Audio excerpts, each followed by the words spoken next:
지금 하나님께서 우리에게 주신 말씀 창세기 21장 1절에서 5절 말씀을 우리 다 함께 봉독하겠습니다. 여호와께서 말씀하신 대로 사라를 돌보셨고 여호와께서 말씀하신 대로 사라에게 행하셨으므로 사라가 임신하고 하나님이 말씀하신 시기가 되어 노년에 아브라함에게 아들을 낳으니 아브라함이 그에게 태어난 아들 곧 사라가 자기에게 낳은 아들을 이름하여 이삭이라 하였고 그 아들 이삭이 난 지 8일 만에 그가 하나님이 명령하신 대로 할례를 행하였더라. 아브라함이 그의 아들 이삭이 그에게 태어날 때 100세라. 아멘. 기우제라고 하는 것이 있습니다. 이 기우제란 비가 내리도록 신께 제사를 드리는 행위라는 의미를 담고 있습니다. 기우제에 관한 예화가 많이 있습니다만 특별한 기우제를 우리는 자주 접하게 됩니다. 바로 인디언 기우제입니다. 인디언 기우제가 특별하다는 이유는 그들이 기우제를 지낼 때마다 반드시 비가 내리기 때문이라고 합니다. 어떻게 이게 가능한 것일까요? 바로 이 인디언 기우제란 비가 올 때까지 지내는 기우제를 가리키는 것입니다. 그래서 특별하다는 것이죠. 이 가뭄이 극심할 때 인디언들은 비 한 방울 내리지 않을 것 같은 그 땅에 씨앗을 뿌리고 비를 기다린다고 합니다. 그런데 비가 내리지 않으면 그때부터 이들이 기우제를 시작했고 이를 버텨내면 이 기간을 잘 버텨내면 반드시 비가 내릴 것이다 라는 믿음이 그 인디언들 가운데 있었던 겁니다. 우리 눈으로 볼 때 너무나 어리석고 너무 미련해 보이는 방법일 수밖에 없습니다. 그런데요, 그 끈질기고 버티는 마음이, 그 믿음이 그들에게 결국 비를 가져다 줄 수 있는 겁니다. 그래서 이 인디언 기우제가 특별하다고 얘기할 수 있는 것입니다. 오늘 말씀은 우리에게 너무나 익숙한 이야기입니다. 바로 이 아브라함이 100세가 되던 해에 그토록 원하고 갈망했던 아들 이삭을 얻은 이야기였습니다. 오랜 시간 끝에 그리고 많은 우여곡절이 있었지만 아브라함과 사라는 믿음으로 끝까지 버텨냈고 곧 혈육인 아들 이삭을 얻게 되었습니다. 이 마치 인디언들이 기우제를 지내는 것과 같은 맥락으로 우리가 살펴볼 수 있습니다. 사라는 이미 태의 문이 닫혔다고 기록했습니다.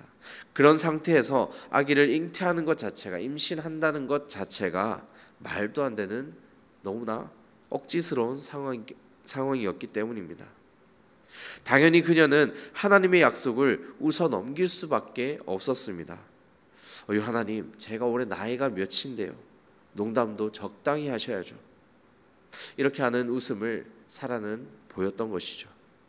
하지만 그것은 무모한 하나님의 약속이 결코 아니었음을, 그리고 반드시 이루시는 하나님의 역사라는 것을 우리는 말씀을 통해 깨닫고 살펴보게 됩니다.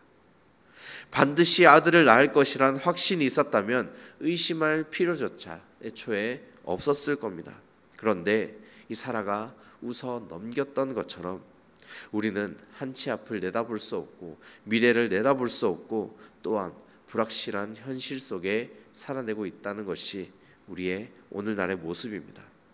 한치 앞을 모른 채 하루하루를 살아낼 수밖에 없는 것이 우리의 인생이라는 겁니다. 누군가는 이 아브라함과 사라의 모습으로 살아가는 우리를 향해 그저 막연한 믿음이라고 손가락질하고 미련하고 어리석다며 현실을 똑바로 직시하지 못한다 비난할지도 모릅니다. 하지만 주님의 자녀로서 우리가 부름받고 세워지고 이 불확실한 세상을 여전히 살아가고 있으면서 우리 딱 한 가지를 확신할 수 있습니다. 바로 하나님께서 반드시 우리 가운데 역사하시고 이루신다는 사실입니다.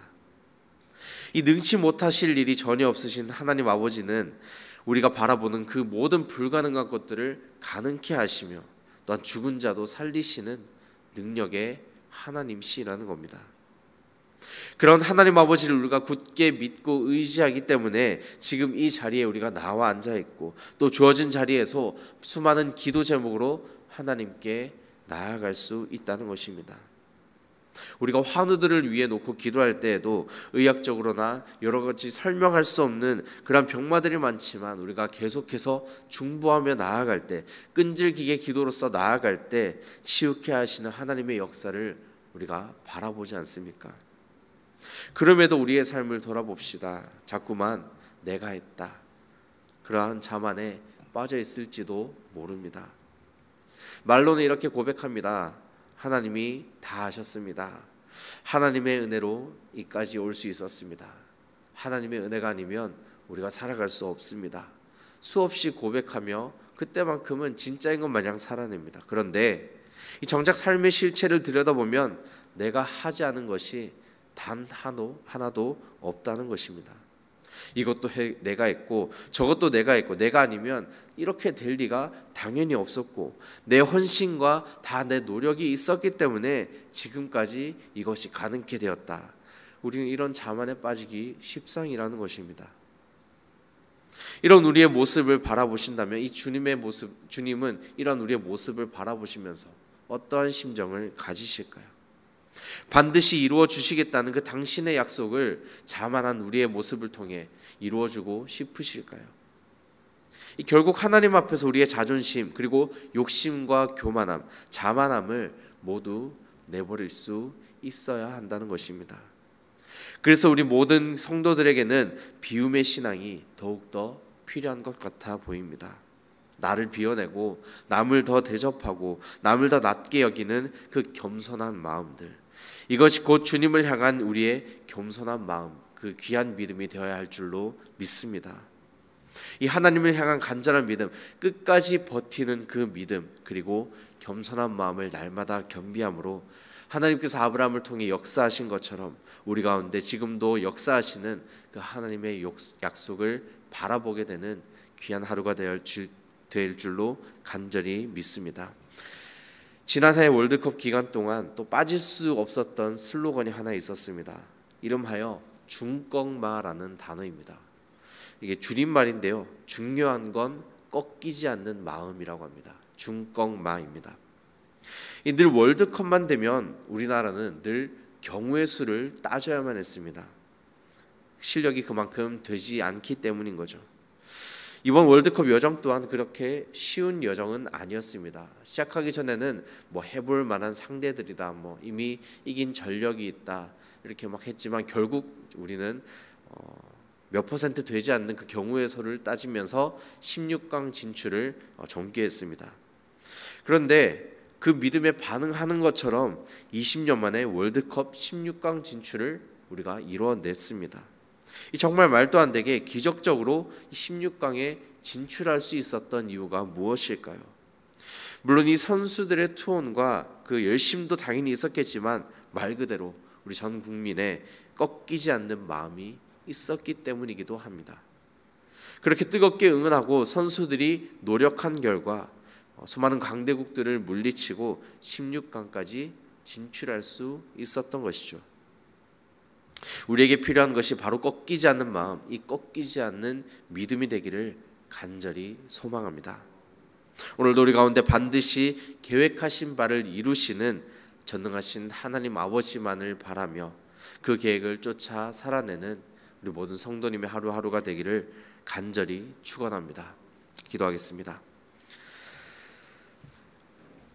사랑이 많으신 하나님 아버지, 오늘 우리에게 복된 날을 허락하여 주시고 말씀을 통해 하루의 문을 열게 하시니 감사드립니다.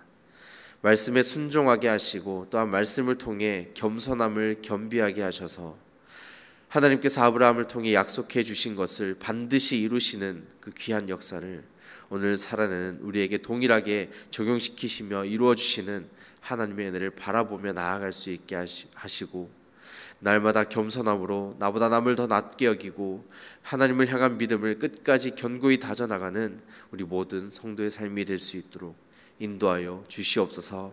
이 시간부터 올려드리는 모든 기도의 제목 하나님께서 흠양하여 주시고 하나님의 뜻이 온전히 우리 땅 가운데 나를 통해 이루어질 수 있도록 우리가 바라보며 기도의 자리로 나아가기를 간절히 소망합니다.